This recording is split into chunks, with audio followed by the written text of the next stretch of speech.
হাতে অস্ত্র থাকাটা আমাদের অধিকার। এই অধিকার প্রতিরোধের এর মাধ্যমে আমরা আমাদের মানুষগুলোর প্রতিনিধিত্ব করি।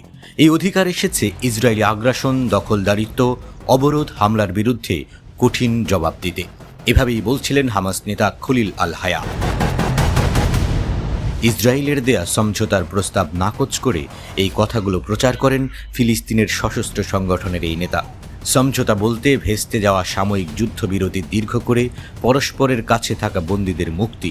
হামাসের সাফ কথা, যতক্ষণ ইসরায়েলি সেনারা গাজা থেকে পুরোপুরি সরে না যাবে এবং স্থায়ী যুদ্ধবিরতিতে রাজি না হবে, ততক্ষণ পর্যন্ত ইসরায়েলের কোনো প্রস্তাব তারা মানবে না।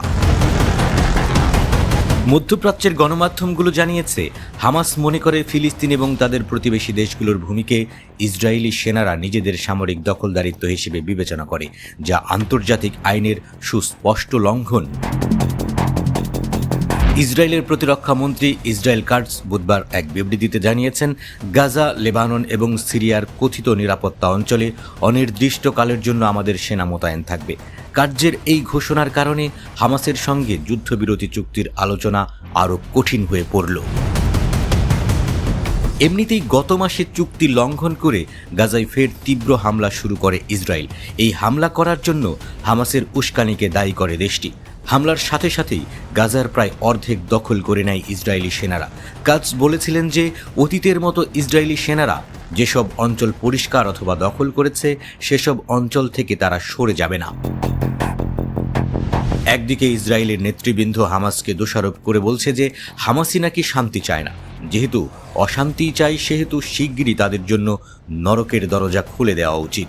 হামাস এর জবাবে জানিয়েছে, হামাস স্থায়ী যুদ্ধবিরতি চায় এবং চায় ইসরায়েলি সব বন্দীকে মুক্তি দিতে, কিন্তু ইসরায়েলের একপাক্ষিক ও কথিত শান্তি প্রস্তাবে এই চাওয়াটা আটকে আছে। এদিকে ইউরোপের গণমাধ্যমগুলোর প্রতিবেদনে বলা হয়েছে, গাজার হাসপাতালে ইসরায়েলের হামলায় ফ্রান্সের প্রেসিডেন্ট ইমানুয়েল ম্যাক্রো বেশ ক্ষুব্ধ।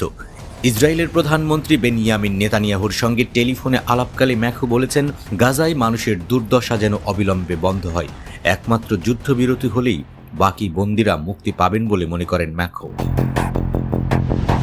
আন্তর্জাতিক চিকিৎসা সহায়তা সংস্থা ডক্টরস উইদাউট বর্ডার্স MSF জানিয়েছে, ইসরায়েল সামরিক অভিযান চালিয়ে এবং মানবিক সহায়তা প্রবেশে বাধা দিয়ে গাজাকে কার্যত ফিলিস্তিন ও তাদের সাহায্যে আসা মানুষের কবরস্থানে পরিণত করেছে।